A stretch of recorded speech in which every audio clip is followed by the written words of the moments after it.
Namaste.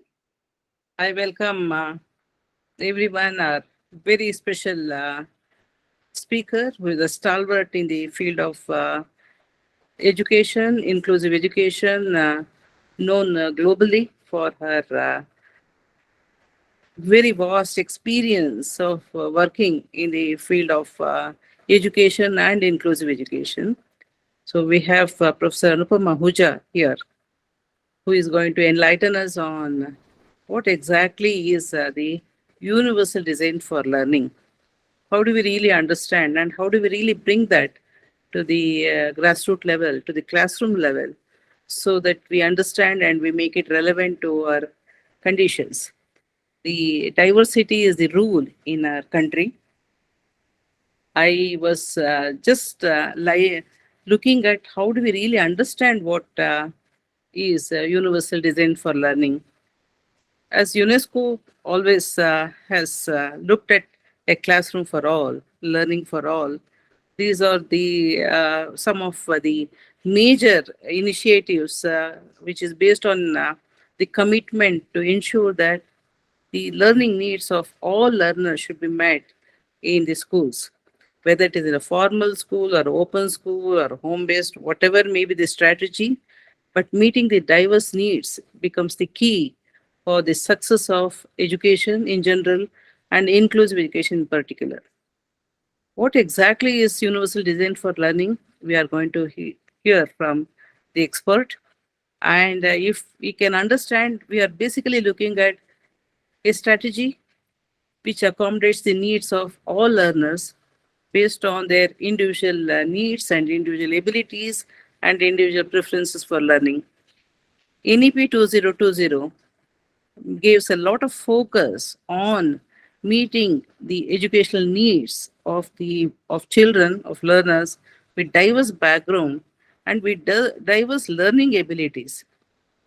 Though these statements looks very simple, but how do we really bring that into the classroom level so that no child, no learner is left behind in the process is one of the challenges we all have and we need to learn. Bhavani, please go to the next slide. I welcome all of you to the Veda talk.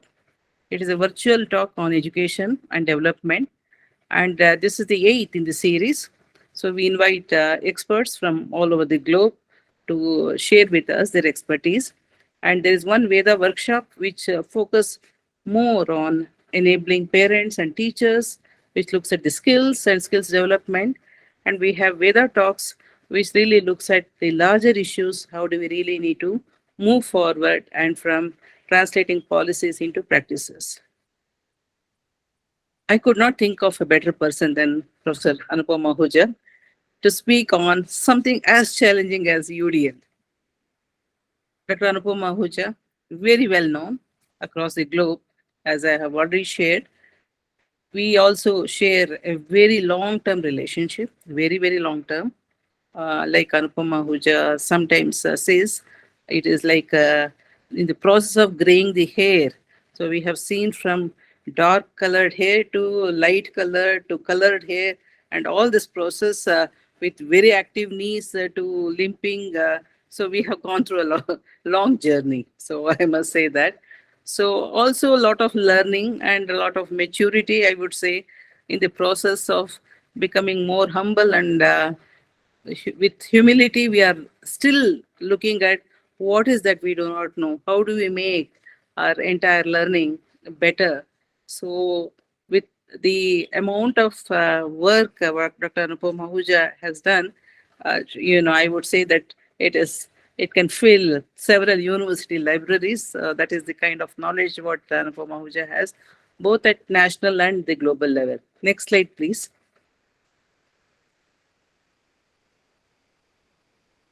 Dr. Ahuja is a professor in the Department of Education. That was her earlier position. And now she heads the International Relations Division of NCERT, founder of co-editing of Enabling Education Network Asia. And one can find tremendous amount of inputs on the portals of NCERT, which looks at capacity building. I'm sure that you are all familiar with that. And please have a visit the NCERT learning portals, and we are really looking at something like that to reach the grassroots level. Next slide, please. She has more than 30 years of national and international experience in the field of education with a focus on developing inclusive practices. Anupam Ahuja, as I know, is one first person, I would say, even to look at the diverse needs of children with learning disabilities when it was not even considered as disability. So she's one and she has a vast research on that area. Professor Ahuja has worked in more than 20 countries on numerous assignments, training, initiating, guiding, and evaluating inclusive programs in Africa, Asia, and Eastern Europe.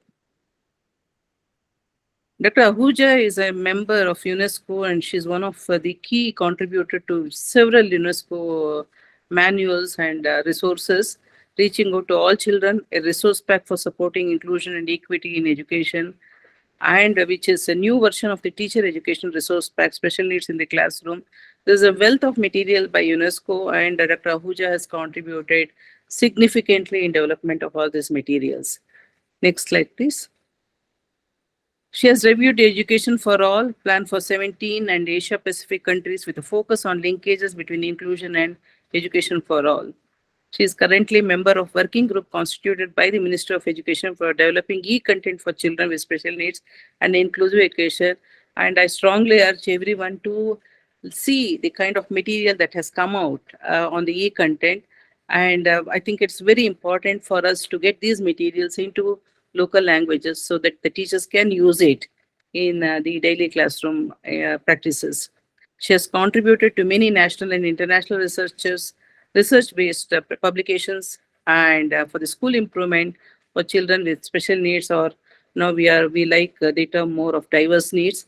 So it's a vast area Dr. Ahuja has contributed. Next slide, please. So the slides are few. If I need to introduce Dr. Ahuja's work, I would take more than 1 hour. So that is the kind of contribution what she has made. Dr. Ahuja, we are immensely grateful for you spending your valuable time to enlighten us. So now over to you to share with us what exactly is UDL and how do we really make it happen at the classroom level, given the context of India, which is filled with diversity. Namaste. Namaste. Thank you very much, Induji. As always, when I listen to you talk, I see the years of work that has gone into being what you are and the way effortlessly you state so many facts about inclusion, even when you're introducing people, So it's just that your whole being is so full of living inclusion. So thank you very much for these kind words.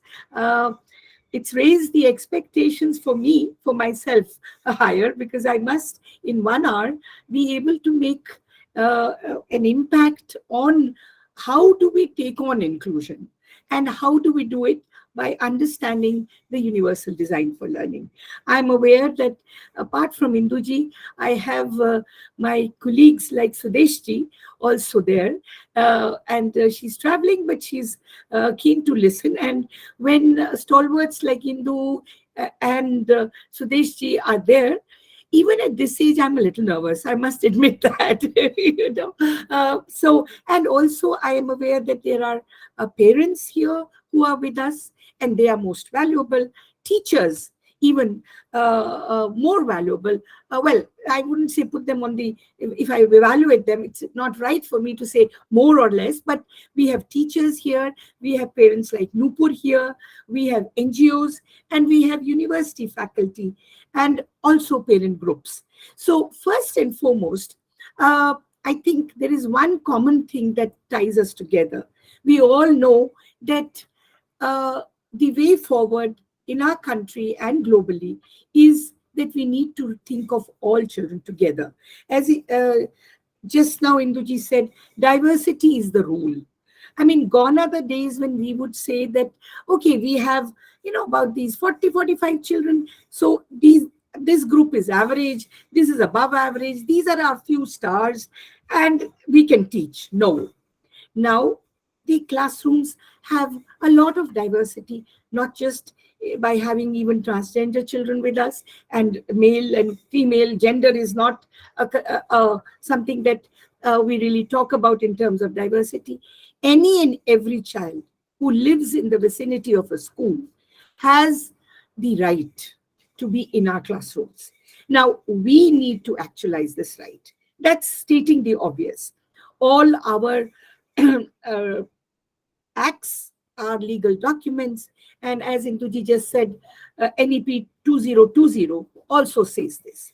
Now, when there is such a loud noise and such a loud emphasis, then needless to say that everybody cannot be thinking in the wrong direction. I mean, let's just logically look at it like this. So if everybody is saying that when all children learn together, everybody benefits, then this is something that we need to think about day in and out and find ways to see that this happens.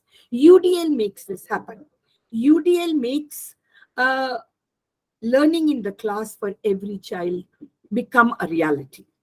Now, why did we borrow this term from architecture? What does it mean? What has NCERT done in the last few years to understand this and to help teachers understand this along with us is going to be the focus of 1 hour that I spend with you. I will also want a nice question answer or a discussion, because when I say something and I share with you what we have done, unless you are with me on it and have sort of thought about it when I'm talking, whatever comes to your mind must be put on the table, and I will try my best to give you some leads on it. I will not say that all your questions, we have the answers. No. As Induji said, we are learning every day as well, you know. So, but we'll try to think together.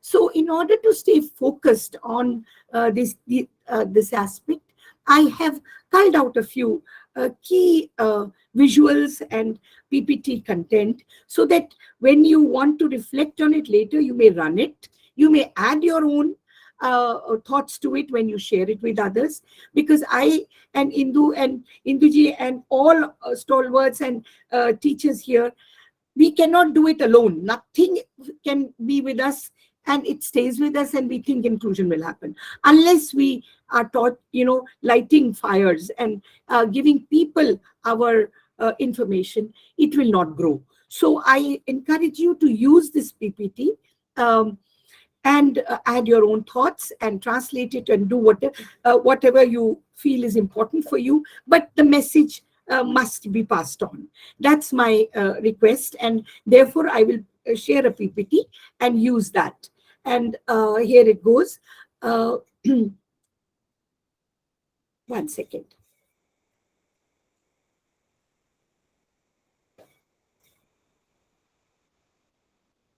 Yeah. So I hope you can see it now. Avani, have you enabled? Okay. Yeah, now we can see. Yeah. Okay, great. Can you hear me? It's very well, always. Yeah. Yes, you can hear me as well? Yes. Yes, okay. All right. So the first slide, of course, says that it is the beginning of the month, and I'm going to talk about UDL for learning in inclusive schools. I want you to focus on the visual of my very first slide. It shows you a visual with a caricature of an animal, which makes us all feel very warm because we are in cold Bangalore, I'm told by Induji. Let's look at this 12 slides. I'm going to go to the next one, but also please focus on the words that I've used in the red box. It says all equal, all different. Now, when we say this, many children in our classrooms are asking us, like the sheep in this visual, that do we really have the right to be different? Because you and I know in our classrooms, from which home we come, what language we speak, how what is our income of our parents is a cause of exclusion and comes in the way of inclusion. I'm sure you can think of many other reasons which also are the cause of exclusion for many children. Learning styles is one. I and you learn differently. Let me just take a simple example. Some of us, we say we burn the midnight oil and we work all through the night. Others say, no, I get tired in the evening. I'm an early bird. I get up 4 in the morning and I work on. Now, just the time of the day, the clock. I was talking to some friends who said, if you come to our country in November, you will have no natural light after 3 in the afternoon. And we have to light up all artificial lights in order to tell ourselves that it is the day. Now, how does a child learn is much more complex than the 3 variations that I've just talked about. Now, when we are talking about welcoming differences, we should never lose sight of this, that we need to respect the learning style of every child. We have to change the system and not the child. If children are different, it's a strength for us. We learn to cope. And once we learn to cope, we learn to look at UDL. We learn to think about the components of UDL. We learn how different abilities can be handled. If children have different home backgrounds, that's not something that a teacher can help. This is a natural outcome of a society. Now, if that's so, how does she cope with it? How does she see that in children in special schools, children who have never seen the gate of a school as yet, or children who are in regular schools, all learn together? Because when we change the system to fit the child, this, what I've just shown you, is what we are aiming at. Now, whether they are children from disadvantaged homes, which NEP 2020 talks about, whether they are children who have different needs, diverse needs, each one is special, or when we talk about, oh, you are not one of these 2 groups, you are somebody else. Well, please forget labeling, because we are talking about all children. So let's, if at all we have to refer to them, let's talk of other children and not refer to them as normal, because there is no child who can fall under that bracket. Now, all our emphasis should be to make children happy. We must not make our classrooms places where they don't want to be.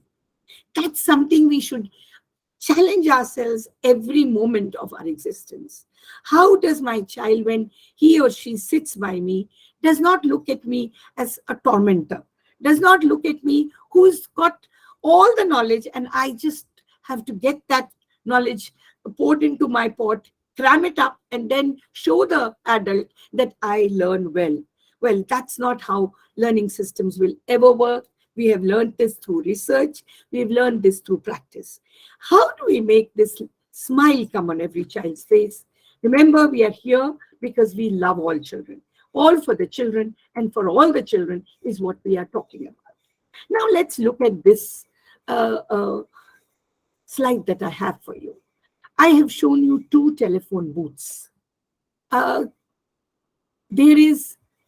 This is actually the essence of UDL.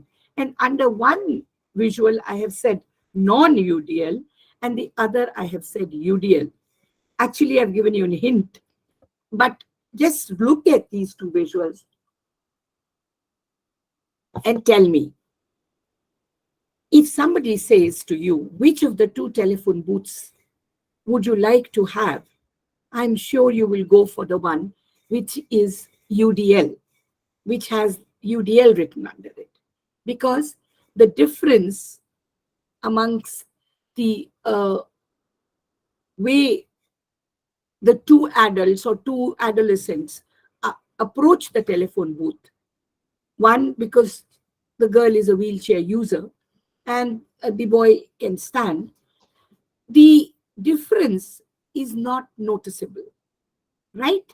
Now, what have we done? We have customized this according to the needs of everybody. This really is, keep this visual in front of you. It's these telephone booths that we have to create in our classrooms, remembering that no single one size fit all will ever work. NCERT can produce the best textbooks with the best experts, with the best teachers in the country giving examples. But just having one textbook and a textbook as a source of learning is not going to meet the needs of all children. We will have children who will be looking out of the window, will be tying knots of their shoelaces, will be trying to poke another child, would be playing with paper balls and trying to see where they can throw it. If we presume that one textbook, page 33, every child opens, reads, and picks up the content, and we discuss it. If we as teachers, parents, and university staff and faculty think that that is going to happen, we are living in a fool's paradise. What we need to remember is that children have varied backgrounds. They have strengths. Please don't focus on their weaknesses always. Some weaknesses are apparent physically.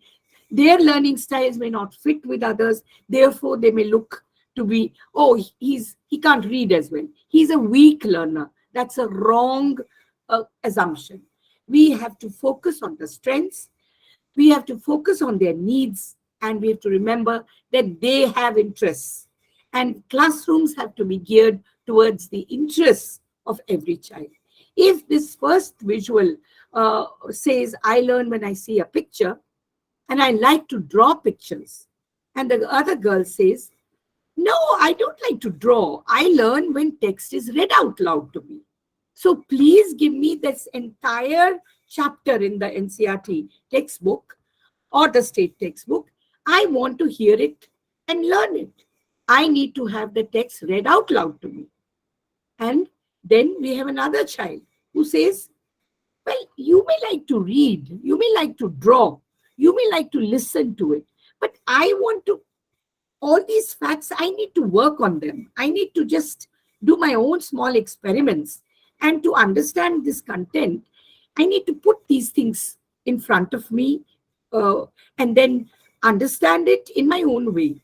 I don't think any one of us listening to me or looking at these three children expressing their thoughts that I learn well when I see pictures or when it's read aloud or I conduct experiments, will have the heart to say, no, you are wrong. We cannot. And that is why we need to understand what universal design is and what is this approach and how does it address diversity. A simple early morning exercise can be, let's put some color on our hands. It could be just a beetroot that we rub, or a piece of beetroot, please not the entire beetroot, or just some other form of color. And let's just put our finger prints on a piece of paper. And then let's try to find our fingerprints. Well, you will have a very interesting day that day, because the children all will be lost in that process and will probably end up arguing with each other. This is my fingerprint, this is my fingerprint. And this exercise can become very interesting indeed.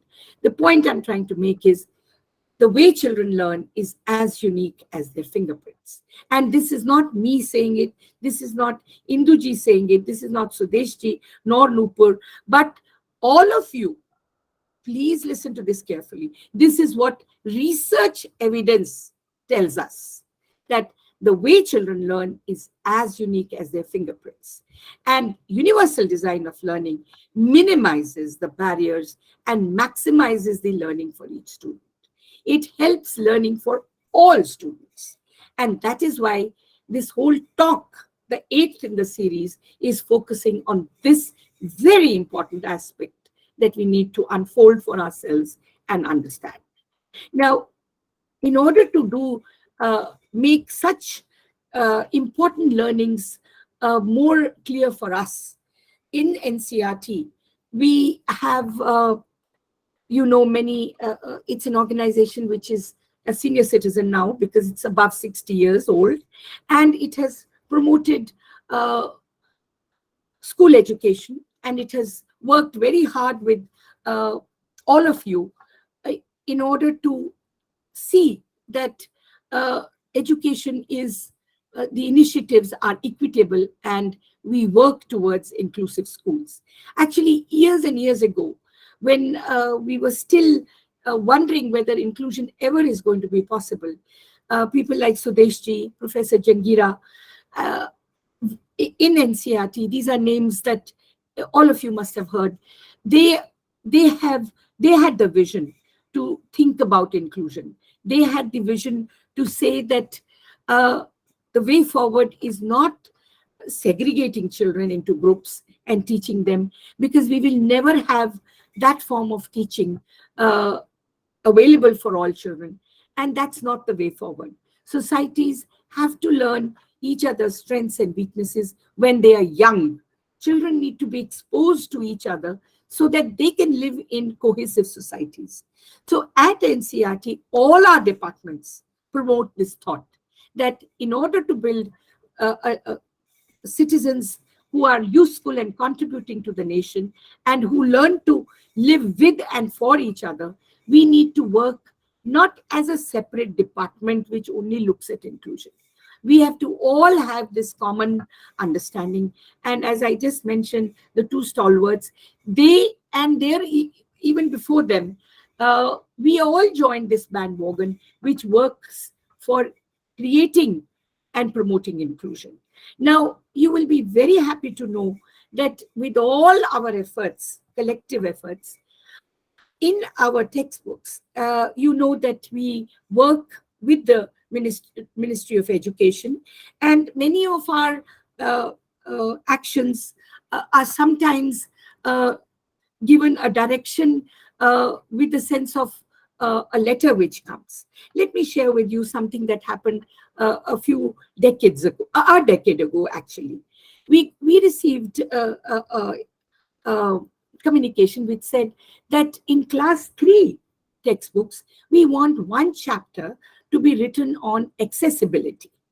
And you need to make that chapter within the next 3-4 months. And it was December sometime. And in the next academic session, class 3 textbooks must have a chapter on accessibility, because we have to promote this concept, and that's the way forward.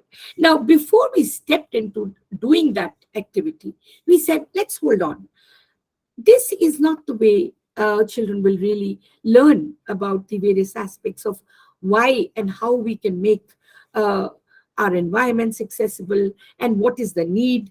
And, simple facts to children cannot be given on this issue. Let's explore how have we covered it already in our textbooks. So we did a quick review of all our textbooks, and we were very happy to realize that across the curriculum, in all grades, we had spoken about issues related to accessibility, universal design of learning, sign language, and how even mentioned how a visual is wrong, it needs to be improved, by putting a wrong visual, where a child who could not see was wearing goggles and sitting next to the window. Now, we said that we asked children, what is wrong with this visual?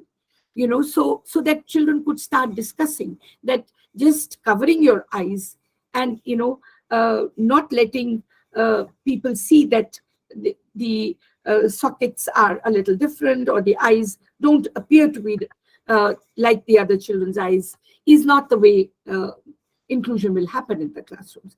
I mean, what I'm trying to tell you is, very sensitively, we realized that when different departments looked at the chapters, we had talked about inclusion, accessibility in a very natural and integrated manner.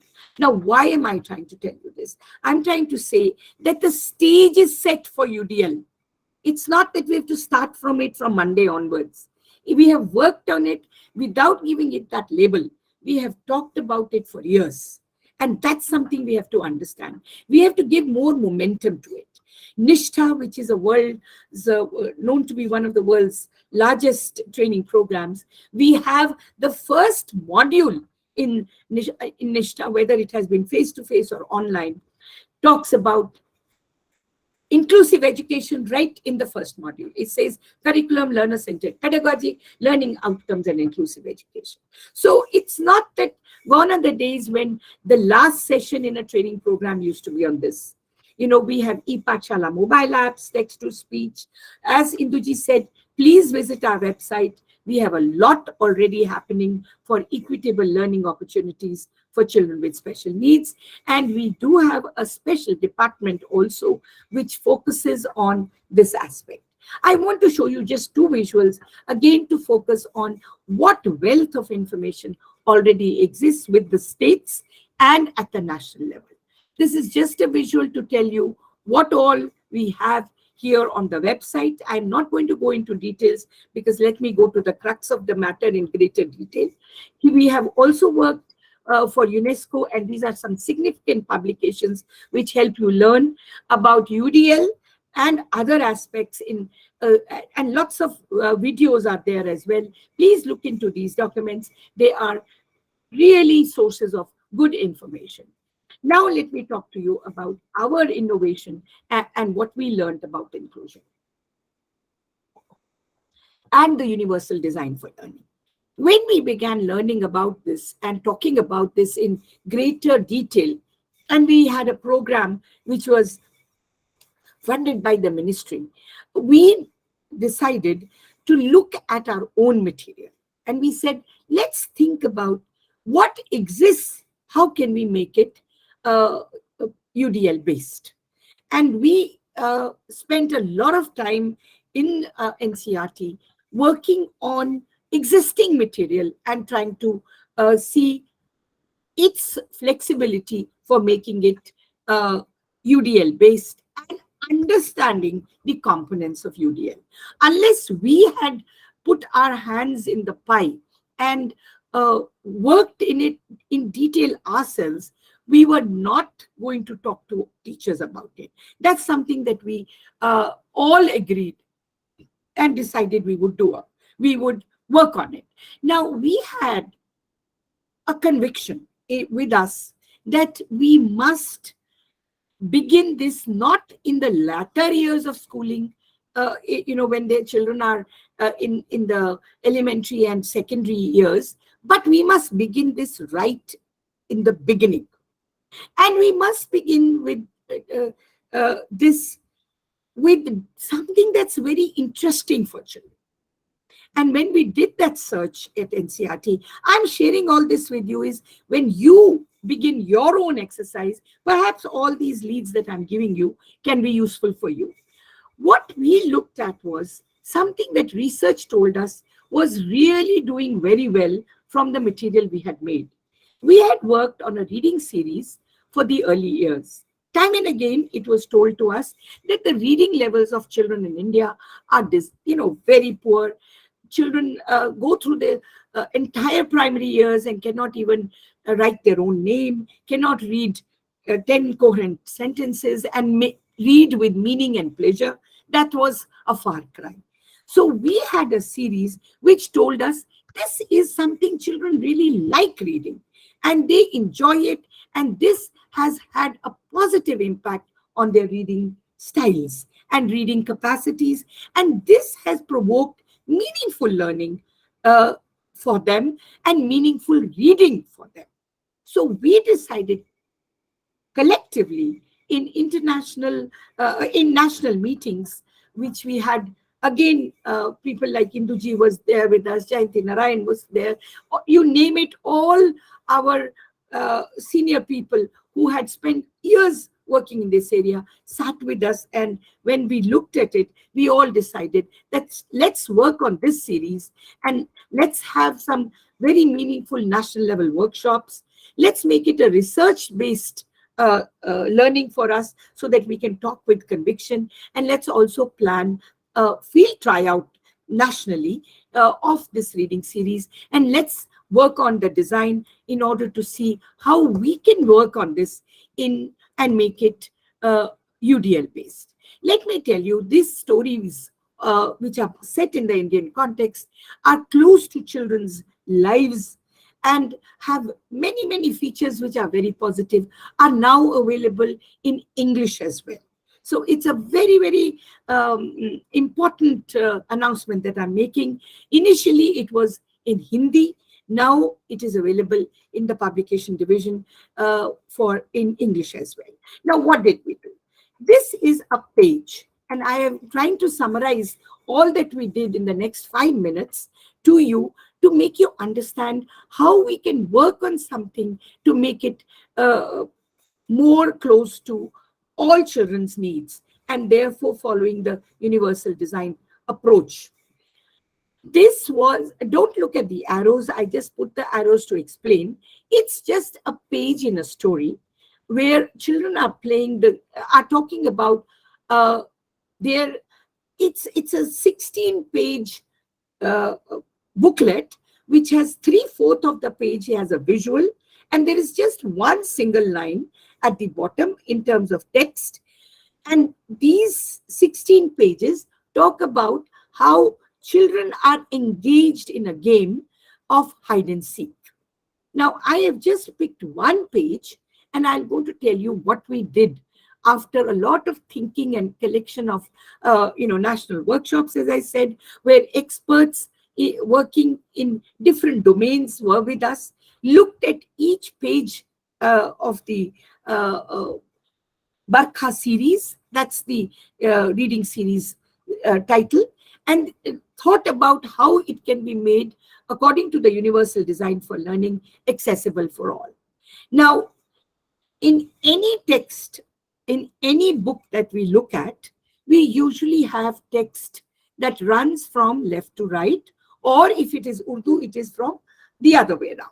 Now, what we thought, that since this is a reading series and we want to lay the foundation of inclusion in the early years, let's think about how, rather than giving a separate book with the visual in Braille, let's try to incorporate Braille under the text itself.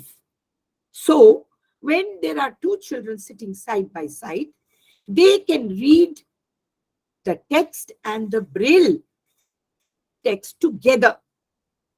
We could have just read out and recorded the lines of the stories and given it to children. That is one way of also making the text accessible to those who cannot read the script. But then, friends, we are talking about reading. So in order to read, if you just hear the sentence, you don't learn to read. You have to read by reading the words and moving from left to right in a page. So just where the script was written, we gave the text in Braille.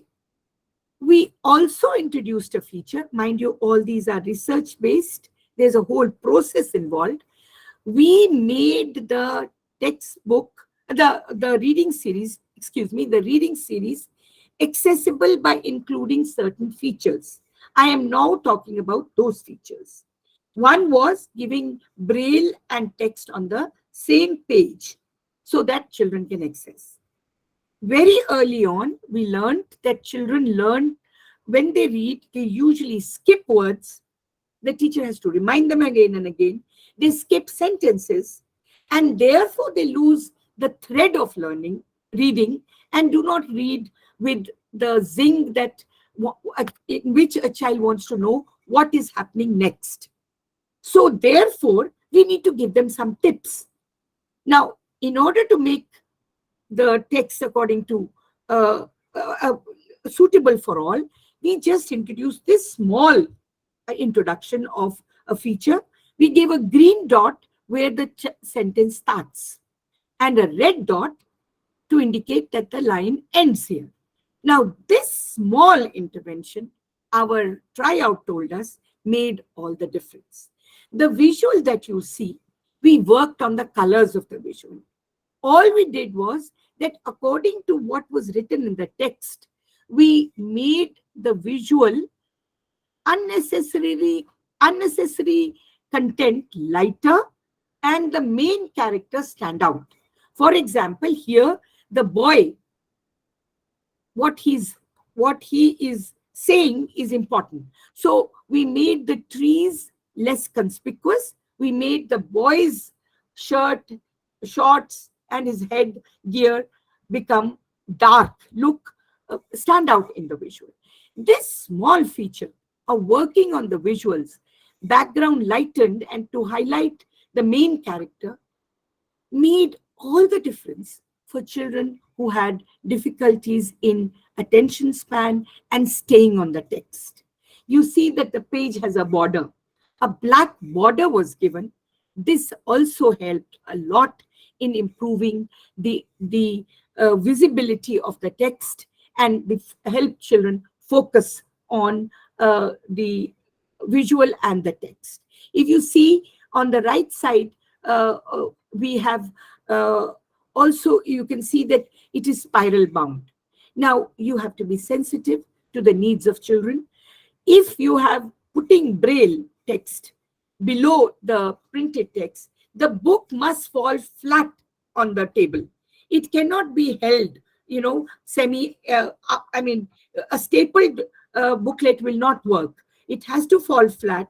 Only then can the child move his fingertips on the braille text. So this is how we ensured that the booklets were made accessible for all.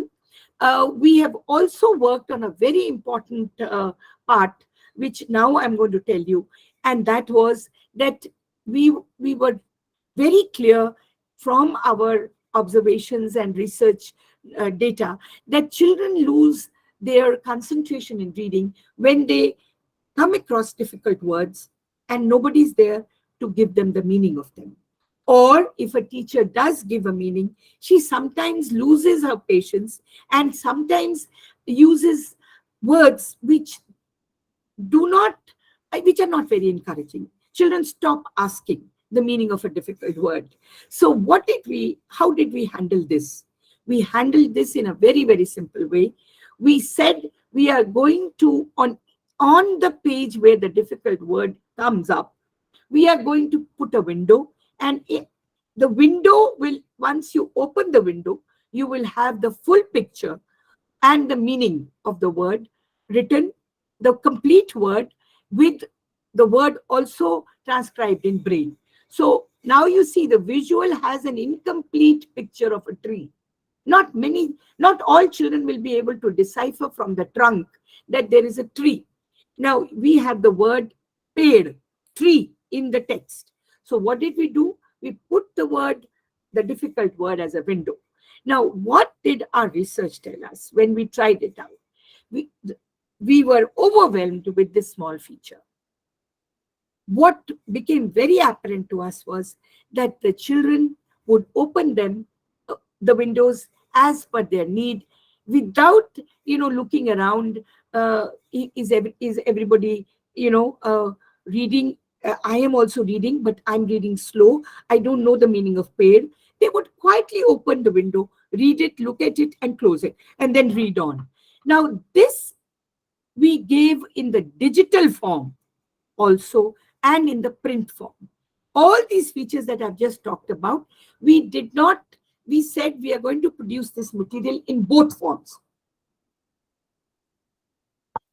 And that is precisely what the UDL approach says. We cannot, remember what I told you, we have to customize. We cannot have one size fit all. So all children will not be satisfied by reading from the text. We will need to use different forms to suit the learning styles. Now, these are some features that we have incorporated. There's lots more. Please go to our website. All these books, the digital forms, are available free of cost, and you can enjoy them yourself, and you can also encourage children to read them. This is the website, and this is where you can get all these 40 storybooks based on the universal design for learning. I encourage teachers to use these stories and link them with their content of what they teach in the school at the primary and upper primary levels as well. Please explore on your own. We are not here to tell you, we are here only to handhold, but not to give you all the answers. You'll have to explore on your own. This is the website. And let me also tell you one more exceptional thing that we worked on here. We learned very early on that children, when the attitudes, you and I know that attitudes come in the way of all our inclusive attempts and practices of using the UDL approach. So what we also did was, along with introducing Braille, we introduced sign language also in these stories. Now, what was the idea? The idea was that children, when they are young and in their impressionable years, learn just as natural learning in a class, that some of us read text, others read Braille, some of us talk and listen, while others use another form of expressing themselves. Now, each story had an introduction given, so that this was to raise their curiosity levels and to make them understand that there are different forms of expression. So, for example, for the game of hide and seek, we said that this was a small introduction in the form of a video, which came in the form of a video, which was given in sign language and in regular video as well. The introduction to the story video said, we all like to play games, some inside homes, some others outside. In this story, children are playing hide and seek. One child looks for the other who are hiding. Let us see how Jeet looks for Bubbly and his other friends hiding in different places, both inside and outside the home. Does he find them all, or does he need some help? Now, as you can understand, this short introduction also gives a child who may never have played hide and seek, because he or she does not have regular vision, also an understanding of what the game is. So this is how we have made sensitively these introductions and adapted the series and made them accessible for all based on universal design for learning. The tryout was, as I said, very positive. Children with autism, spectrum disorders, children who had intellectual difficulties, visual difficulties, had low vision, which we call children with remaining sight. They all had a lot of useful things to show to us that this exemplar material was really useful for their reading, improving their reading skills. Now, we did not rest on our shoulders, and we did not say that this is, okay, we worked day in and out, and we worked on a series. It's an exemplar, exceptional material, and we have 40 of them. So let the states now work on their own material. We said, no, our textbooks need also to be made accessible. So we applied this learning of UDL and inclusion into our textbooks. And our premise was that reading is a basic right that must be made available to all children. And this was something that governed our belief, and we worked together and we took up our own textbooks with very long stories such as Bahadur Bitto, Ek Din Ki Badshahat, Who Will Be Ninthu, Eidgah. It runs into 22 pages. Just it goes to school. And we also worked on some poems and, of course, our national anthem. Incidentally, these stories, poems were picked up from class 1 to 5, and we worked with Korea, with the National Institute of Special Education in the Republic of Korea, when we adapted these chapters, and we made them, into a series which we exchanged with them. But let me tell you, what did we do? We applied our learning from creating accessible textbooks, accessible series, and we use that learning into taking up a chapter from our book, and we made a video of the material, sorry, of the chapter, and the video had the illustration, it had an audio, it had subtitles, and it had a visual like you are seeing here on the slide, where the teacher is using sign language. Now, the moment teachers saw sign language, some of them initially said, "Ma'am, all children don't need to learn signing. So why have you put the signer in such a conspicuous way?" I think you've got the answer.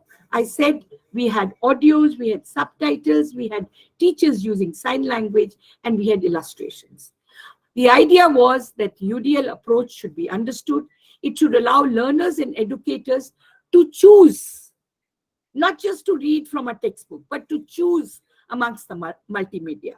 It counters the idea that printed textbooks are the only medium of learning.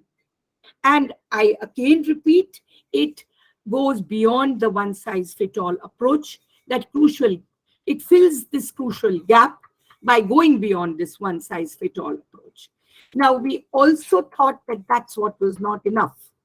We also felt the need, as I said, we had a print version, we have a digital version, we have a video which is using signing and or illustration, audio. We also developed audio tracks of the chapters. And those audio tracks were also of two kinds. One, which was highly dramatic and had, lots of music, and the impact of being in a forest could be experienced, when we were talking about Bahadur Bittu, for example, the chapter. And we have also developed audio tracks with very fluent, calm reading, paced without sound effects. Because you and I know that students can listen to the story while reading the text on their own in a calm manner, and they also enjoy dramatization, voice modulation, and sound effects that enhance the effect and bring in the emotion of the story. So we gave both these options to the children. The option for the student to choose was given to them as a principle to follow in UDL. We also gave in this also an introductory section, not like Barkha, but to arouse curiosity and build interest, and say, for example, scaffold a story or a poem. We did not end with all this. We said we are going to conclude a chapter also, because a teacher concludes a chapter in a classroom. A UDL lesson needs to be given a final thought process also for children to be incorporated. So what did we do here? We did not end in a conventional way by saying, what have we learned? What is the moral of the story? Who's the main character? What learning did you draw from the main character's personality or something like that? No, we left them with open-ended questions on the story and poem for children to think about as per their individual background, liking, orientation, etc., etc. So this conclusion was also really received well in the tryout process in both the countries. We also have a glossary of difficult words here as well, and difficult signs were also appended to each story and to each poem. So these were the stories. All this is available on our website. We have worked on e-content guidelines. Induji said right at the beginning, this is a very interesting document for all of us who want to practice inclusion in our classrooms and provide quality e-content to our children. So you can go through these PPT, why we worked on it, how we worked on it, what are some principles on which it is based, and how it promotes the universal design for learning, and how it is based on lots of learning that we drew from internationally, from prototypes developed on accessible digital textbooks by UNICEF, etc., and partners. It is full of many useful links as well. So you will find this very interesting, and the premise in there are 11 sections, very simply written. The premise is that pedagogy, technology, and content have to be interlinked if we have to provide accessible e-content. And we hope that NEP 2020, the books that we develop in NCERT, based on the requirements of NEP 2020 and this very important learning that we have developed, and the global learning on accessible digital textbooks, we will be able to produce born accessible learning material, which is UDL based. That's what we hope for. And that's something that I wanted to end my talk on a high note, and a high commitment from all of you that this should be a collective effort that we all make. These are some of the sections of this e-content, which is again UDL based, as I said. What are some pedagogical experiences that we drew from Barkha, how we have incorporated them, what is the learning we have drawn from UNICEF prototypes. All these links are there. We have done workshops across the pan India on this, and we are looking ahead with the basic understanding that it's not enough to talk about inclusive education. You and I, who have spent the last 1 hour thinking again about how to make our classrooms accessible and learning possible for all children, we have come to this conclusion, I hope, that it's not simply enough to talk about inclusion, I repeat, one must believe in it. And that is also not enough. It's not simply enough to believe in it. One must continue to work at it. Because once, as you saw, picking up one storybook that our research told us is good. We first thought we have 1-line stories, we have 2-line stories, we have 3 10-line storybooks and 4-line 10 storybooks. We've initially thought we will just work on one example.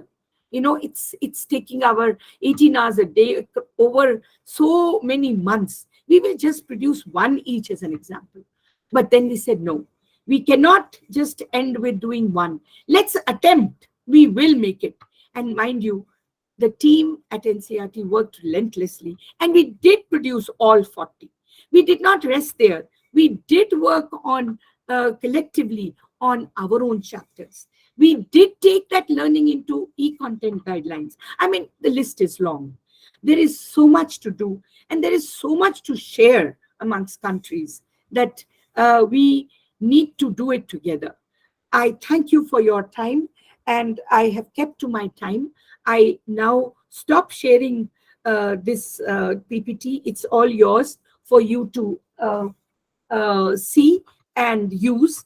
Now I leave it to the organizers for the questions or any thoughts that you would like to share, and your views on what we have done. All that I have not, maybe I have not been able to talk in details. Your questions will prompt me to share more. So over to Induji and the organizers for conducting the rest of the evening. Thank you very much. Thank you, Anupam ji. So that is an amazing, simply mind-blowing sharing. And I'm sure each one of you must have learned 2 things. One is the vast expertise Dr. Anupam Ahuja has, and when you heard her speaking at different dimensions of UDL. The second aspect is Dr. Anupam Ahuja is a great story writer and storyteller. So it is a very unique talent which I have seen in the Barkha series, which I have also introduced in our learning stations, which is promoted by CBR Network in the rural areas to support children. Irrespective of the language, I could see children responding and understanding and comprehending the storylines. That is the beauty of the picture. One picture is equivalent to 1,000 words. That is what I have read. But a good picture, a correct picture, an appropriate picture is equivalent to million words. So that is what we see in Barka series. So thanks to Anupam ji. As we all know that we have a long way to go and to learn, I just want to make a very small announcement. The diocese, the Division of Special Education of United States, will be organizing the global conference on inclusive education in India next year, 2023, in July, from 12th to 14th. And the focus is on UDL because we want to learn from the whole world what UDL is. Because each country, as I understand, are exploring, trying to understand, trying to understand from each other, because it is quite a challenging task. Because beyond word, we like Anupam ji has explored on using the Barka series on how UDL can be put into practice. So we all need to really look into what we can really make, learn from each other and take it far away. So please stay in touch with us for the conference, and that is going to happen in India, in Bangalore. And I am the host for this global conference. So I would be really looking forward for the participation. The IRIEC, the Inclusion Bharat web portal, will have the recorded session of Anupam ji, and it will also go on YouTube because we want the all teachers, not only from India, across the globe, to get the benefit. And IRIEC, the web portal that is being developed with support from Amazon, thanks to them, has the digital library, and Atmanirbhar Samaj, where we have a partnership market of educationists, teachers, and also resources available, and also a huge digital library that is there. And also ask Tina.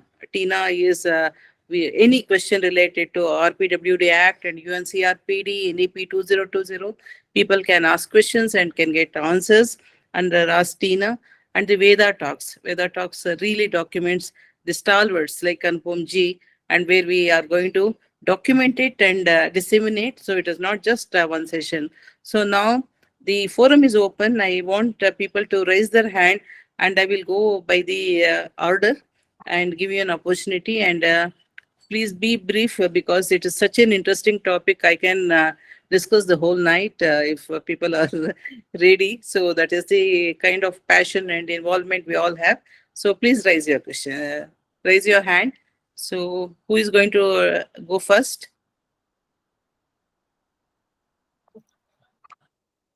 Yes, Sonali. Yeah, yeah. Yes. Hello. Good evening, Anupam ma'am, Indumati ma'am, and everybody. I am a parent and a teacher, and I basically homeschool my son with a learning disability for NIOS secondary, and he couldn't read. He has reading comprehension problems. So I used to record my voice over a PPT presentation and Word document, and give it to him to practice for the revision. And that's how I have built a platform called Kadam Inclusive Learning Tools. And I've been using text to speech along with text highlight features to meet with all the UDL, many of the UDL features. And I would be very grateful if I get an opportunity to present that and learn more from you both. Thank you so much, ma'am. Thank you, Sonal. Wait, you know, Veda Talks. Yeah, thank you. Yeah. I think it's you've said so much in your simple way. You have not just helped him learn to read, but you've also told us that a simple thing of, highlighting a text for a child is meaningful. A page which has line after line written and given to a child can be overwhelming. Just imagine if I was to give you 10 rubber gloves, and then give you a pen and say, now this is the 10th glove. Now your hand is really ready. Now start writing. What will you look at me and say, what did you do? I could write so well without the 10 gloves. Why did you make me wear the 10 gloves? That's how children feel when we open a page and give it to them to read. So what you did, highlighting the text, a very simple thing. And it can be done with a insignificant small pencil or with a highlighter. The choice of color again depends upon the child. Yes. Don't ever push the color pencil or the highlighter as well. And just converting the text into speech. Actually, these two things is what we did in all that I've told you also. You know, these are simple tips that we picked up from school teachers, parents, research, and used it and applied it. Yes, ma'am. I'm Sorry. trying to say, Sonal, very quickly, sorry, I'm interrupting you, is that do not belittle your common sense learning. And what works with one child will work with that child because you know that child. So please continue doing what Sonal did. And don't say, let me go to Induji, let me go to what Anupam has done, or what this international body is doing. No. What works with your child and what makes learning flexible is applying universal design for learning. So what Sonali has done is kudos to her. Thank you, ma'am. I really wish to interact for a little while more, and because I have done a lot of other research in terms of attending to the needs of slow learners, and kept those features as a part of my research, because my child is a slow learner and he cannot receive the information when it is said very quickly.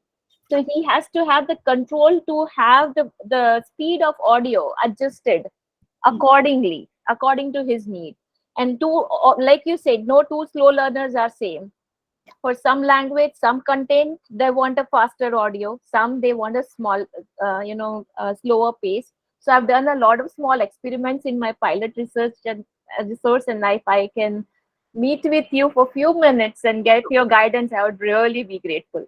I'm always available, just a mouse click away. Please feel free to write to me and I will respond immediately. Induji and I hardly sleep, neither do you, right?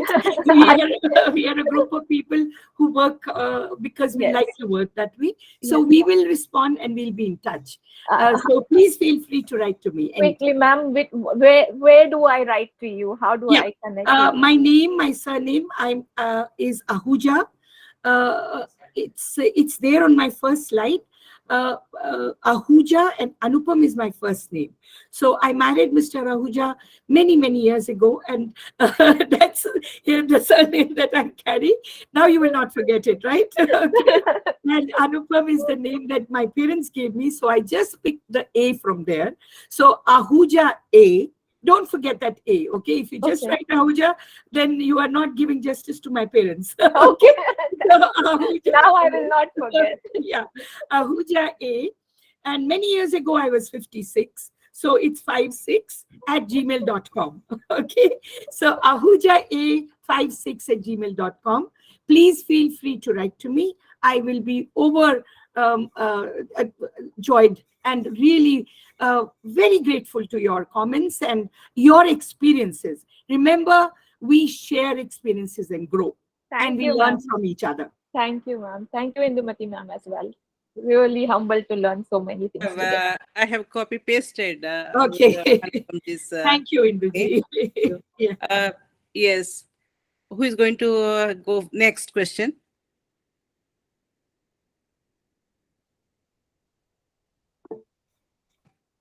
Amrish? Yeah. Amrish from Uttar Pradesh. Please go ahead, Amrish. आप हिंदी में बात कर सकते हैं. आपसे मेरा हिंदी भी बहुत इम्प्रूव हो गया है.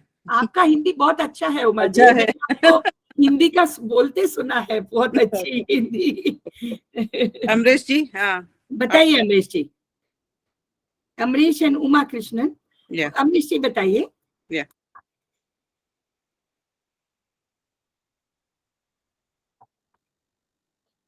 आपको अनम्यूट करना होगा अगर आपने अनम्यूट. अमरीश जी जी आ रहा है आवाज? जी हाँ आ रहा है.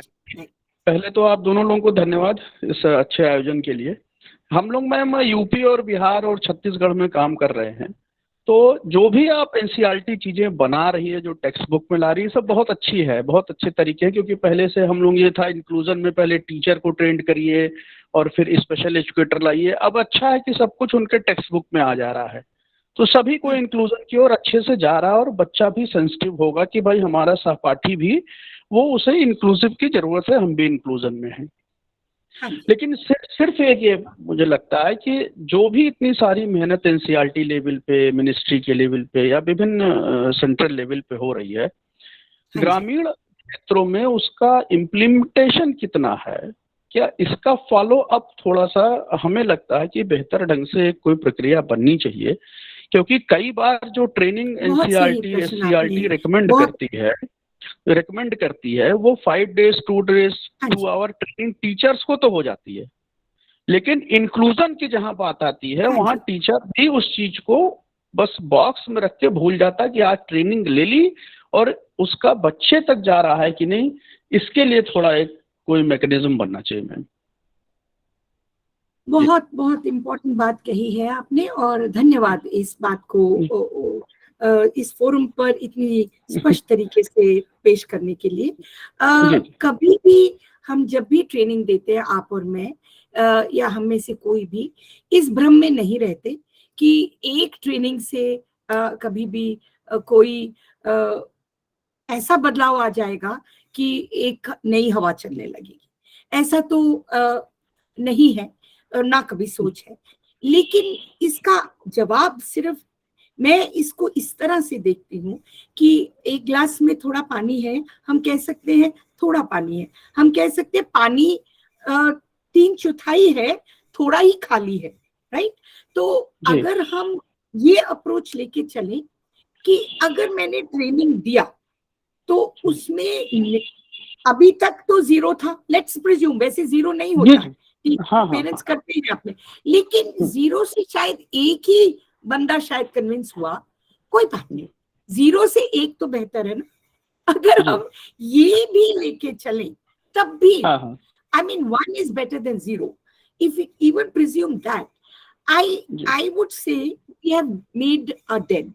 You are absolutely right. Rural context में इंदु जी कितना काम करते हैं सीबीआई, वहां की समस्याएं, वहां की स्थिति, वहां का बच्चों का जो जिससे वो जूझते हैं, खाली पेट बच्चे 3 बजे तक घर पहुंचेंगे वापस, और जो मिड डे मील मिला वो भी लाइन में लगे रहे, लेकिन क्योंकि मेरे पिताजी एक और कम्युनिटी के हैं तो बाकियों में बट गया, मेरे पास आया ही नहीं।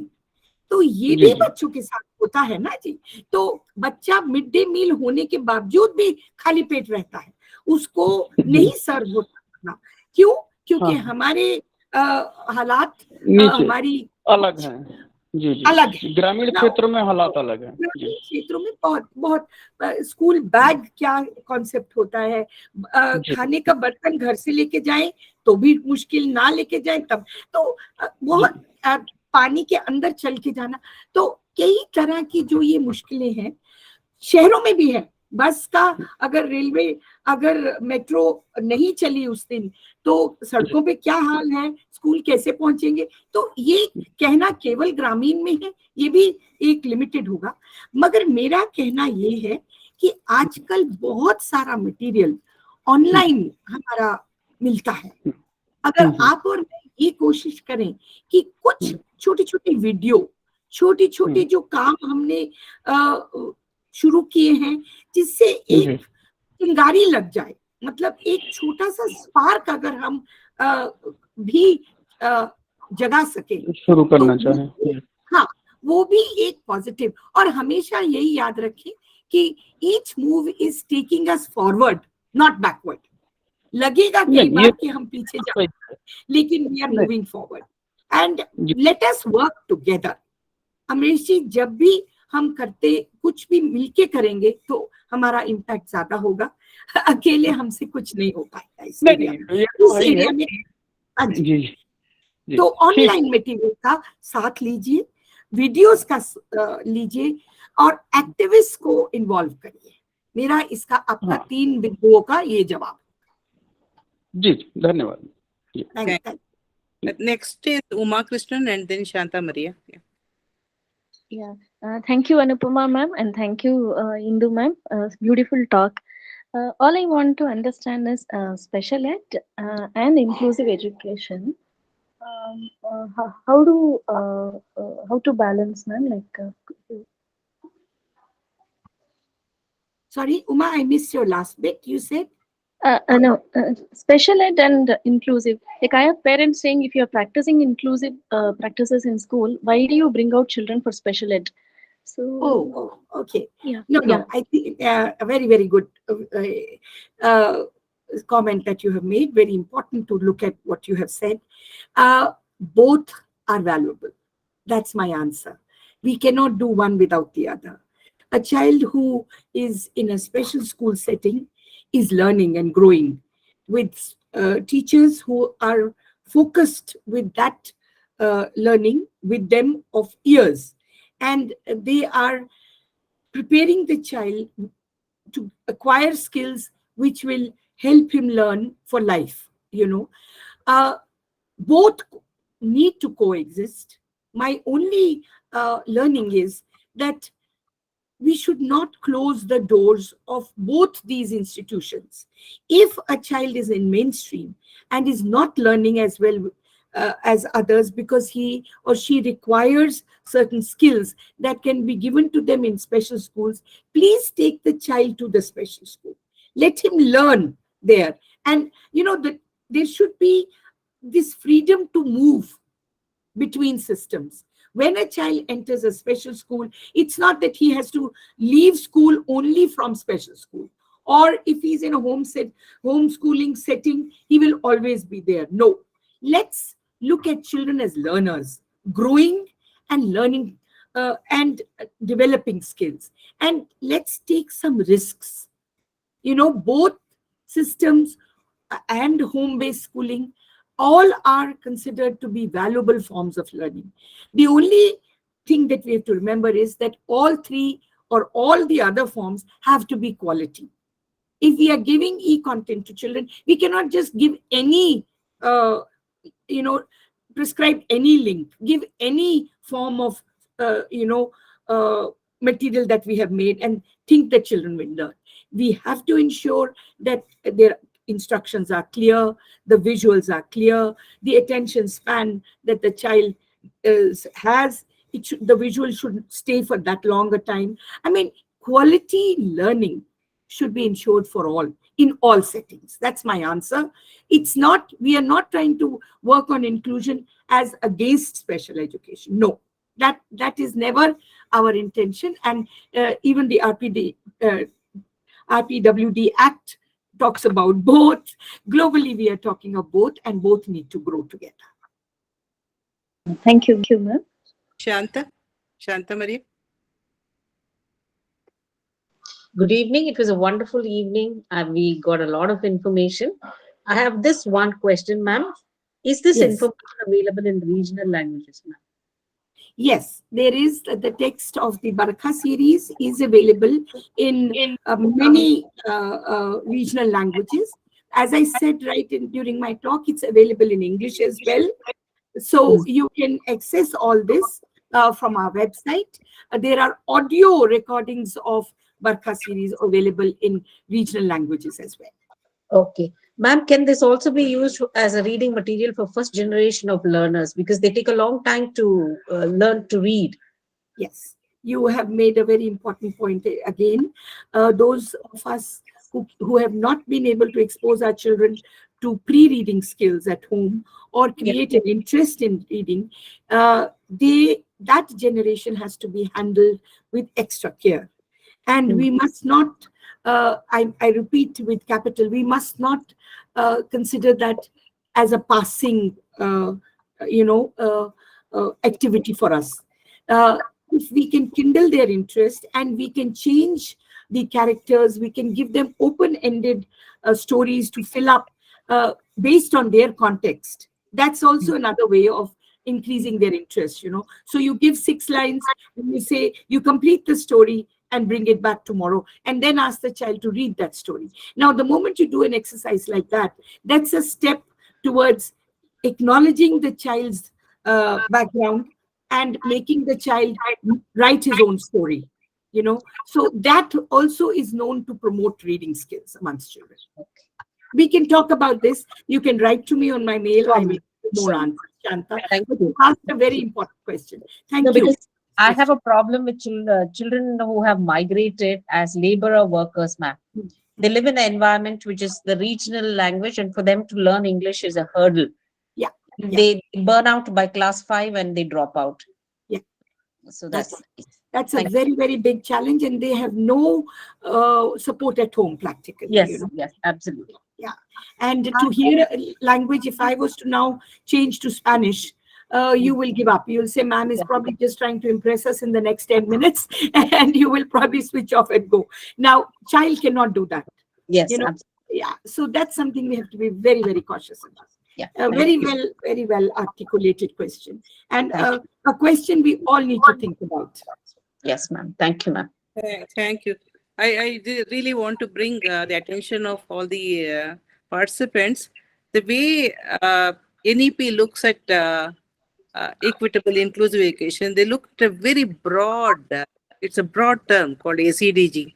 So they look at socially economically disadvantaged groups, and they also ask each state to identify those the groups where they can put them, where they belong to ACDG.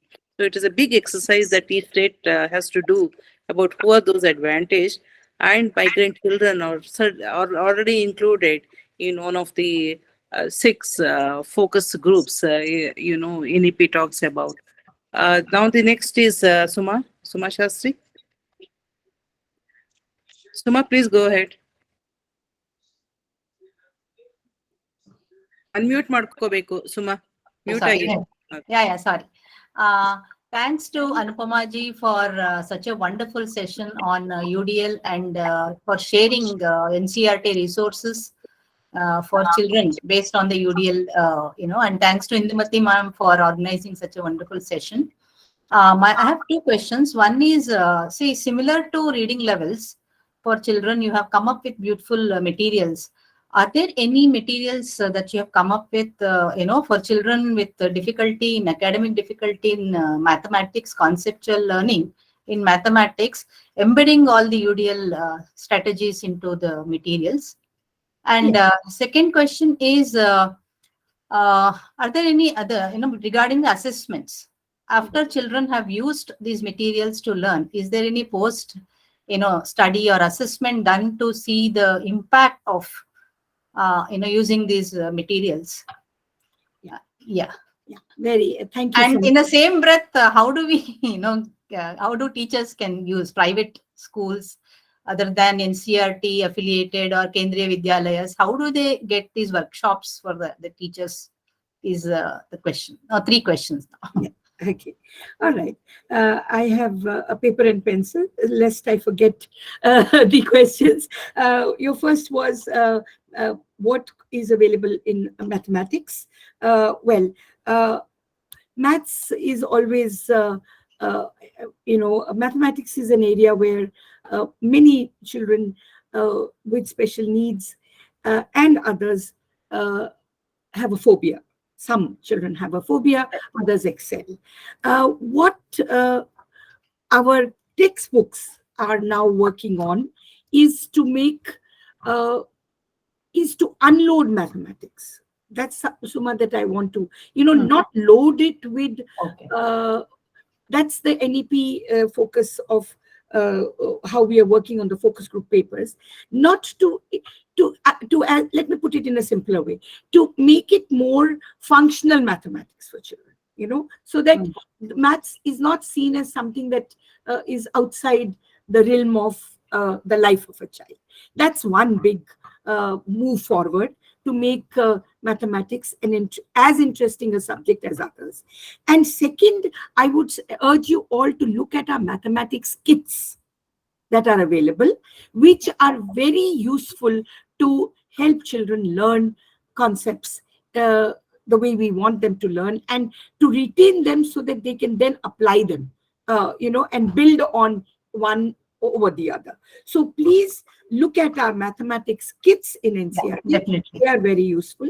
As regards assessment, we have seen the utility of all these UDL-based features from the aspect of reading and reading with meaning and reading with interest and pleasure and the right, laying the foundation for good reading.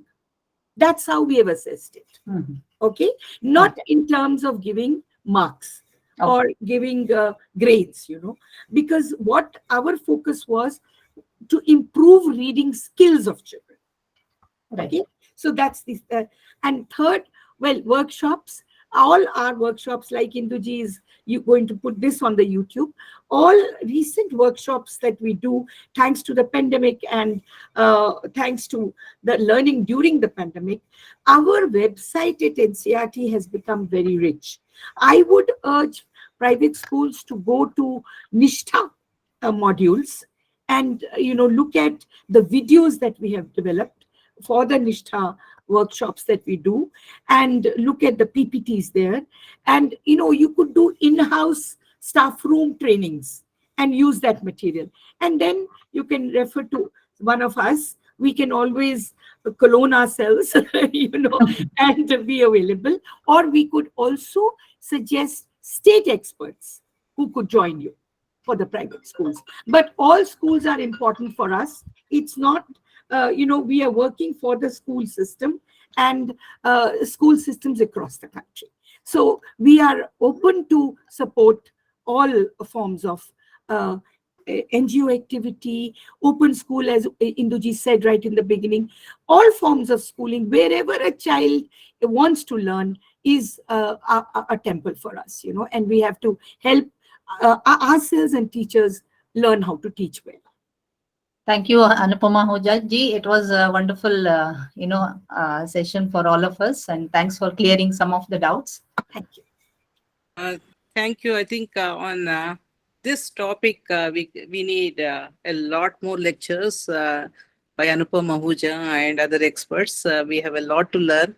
So I could always think of the Panchatantra, the Vishnu Sharma, who adopted the inclusive strategies way back. And when we look at the entire Panchatantra, it is really built on inclusive principles.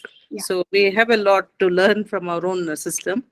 As Anupamji said, that each child is unique as unique as their fingerprints, in terms of their pace of learning, in terms of the inherent potential and the learning preferences.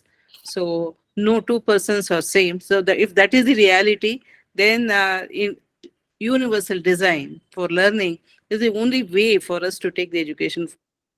So sometimes I always remember my professor, whom I admired a lot, whom Anupam Ahuja also knows, a stalwart in the area of inclusive education, always told me that a professor who shines in a faculty party can be very stupid in a dinner party. So we should never take someone just that one domain. A child could be doing very well, but in other domain it could be different. So it is impossible, and it is very incorrect and unscientific to put the groups and labeling, and also a caution on learning outcomes, sometimes stretching too much on learning outcomes without focusing on the process. Like what Anupam ji said about the Barkha series, is the focus is on learning in the process. So sometimes we get really too much bogged down with the outcomes and evaluation. I think we need to really relook at our own thinking, because the research says that is not the way forward. And even common sense, which is very uncommon, also says that it would give a lot of stress to the teacher, and they may stop getting into teaching profession. And children may not go to schools if there's too much focus on the end goal rather than forgetting the process. I have no words to thank Professor Anupam Ahuja, she's an ocean of knowledge. She's like a river Ganga, flowing in spite of all the hurdles, whether it is within the government, within NCERT. I have seen her as a very strong person, breaking all the barriers and flowing like mighty river Ganga. So we pray God to give all the energy and strength to Anupam Ahuja to keep on guiding us. And here we have Dr. Sudesh and Roma. They are all there. We have the two names, what Anupam ji spoke about, Dr. Jangira and the team, what they did earlier is something amazing. And they did it in spite of having hurdles. That is what I have seen. So it is the challenges that we accept, only then we can bring about change. Not something looking for low-lying fruits and easy way out. There are no easy way out. It takes a lot of effort.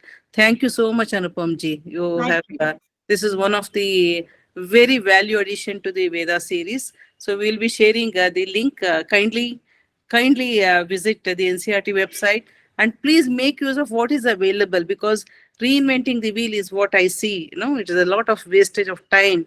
So please see that what is already being developed and use it, and then add a value. So it is important to move from known to unknown. That is what learning is all about.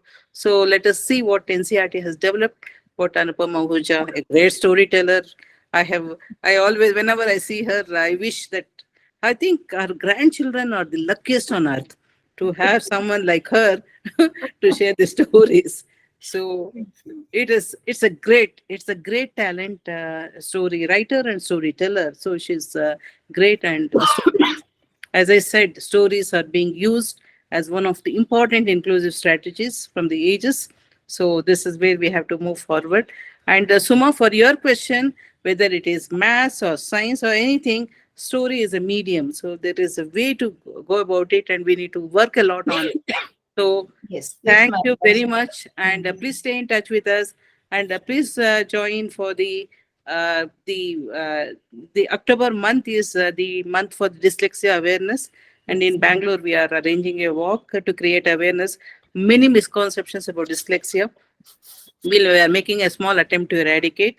So please join us. Please join us on a meeting on the 10th, and please send me an email or send me a WhatsApp, and I will involve you. We have to tell people what dyslexia is and what dyslexia is not, so that people understand better and we create a better society for all children. Thank you very much. Thank Dhanyavad. you very much indeed. Induji, you have been very liberal with your choice of words for me, humbled by your praises and thanks.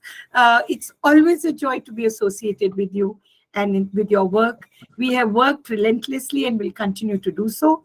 I appreciate every evening all your inputs before and I see them in different groups, all the information every day. There's not a day you do not inform and create an awareness amongst the different WhatsApp groups. You are active everywhere. So stay that way, and we will be blessed to have your continued commitment to the cause. I'm with you always. Let me know. I'm just a mouse click away. Thank you very much. Happy Vijay, happy Dasara to everyone. And thank you. Thank you. Same to everybody. Happy festivity. And thank you very much for your attention. And do stay in touch. ahuja56@gmail.com. Thank you very much. We know it by heart. Yes. It's because of the repetition. Thank you. And also you're quick putting it on the chat box. Yes, Right? that's also part of the repetition. Yeah. Thank you. Thank you and bye-bye. And happy festivity. Bye-bye.